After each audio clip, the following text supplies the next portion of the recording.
Lewis Hamilton and Max Verstappen threats force fear into action as talks held.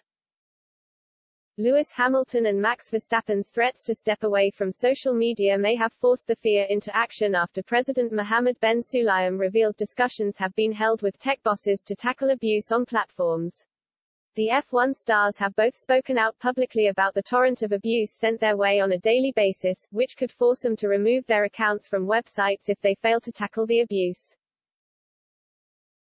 Hamilton, who was mercilessly booed at the Mexican Grand Prix, recently said, "We should all come off social media." After receiving racial abuse over the years, social media is getting more and more toxic as the years go on, and I think we should all come off it ultimately, he said.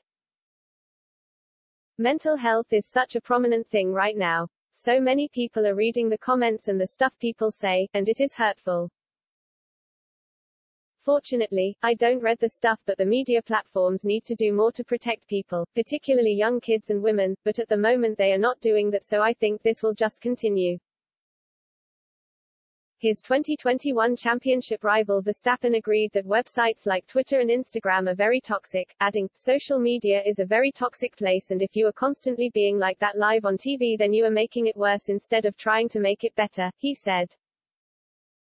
Former race director Michael Masi was hounded out of the sport after his last lap decision effectively handed Verstappen a clear run to pass Hamilton the final lap of the Abu Dhabi Grand Prix last season, leading to the Dutchman winning the title in controversial circumstances.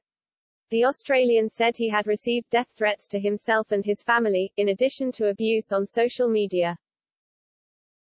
And only last week, Fernando Alonso leapt to the defense of FIA race steward 𝗟𝗵𝗿𝗀𝗀 after she received death threats from race fans for her part in penalizing the Alpine driver at the United States Grand Prix.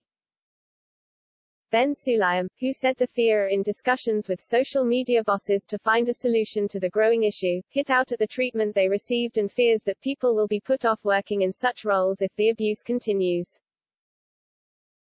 It is utterly deplorable that a volunteer such as Sylvia or any of our marshals and officials, who volunteer their time to allow us to go racing, is the subject of such hatred, Bin Sulayem wrote in a column for motorsport.com.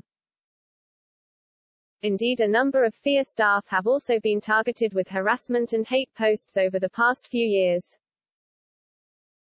It is totally unacceptable that our volunteers, officials and employees are subjected to this extreme abuse. It has no place in our sport. It has a devastating effect on our mental health and that of our loved ones. I will always stand up for my staff and volunteers. And let me be clear, without these people there would be no racing. We have to ask ourselves, who would want to pursue becoming a top official in this environment? The reality is obvious: if this continues, it will destroy our sport.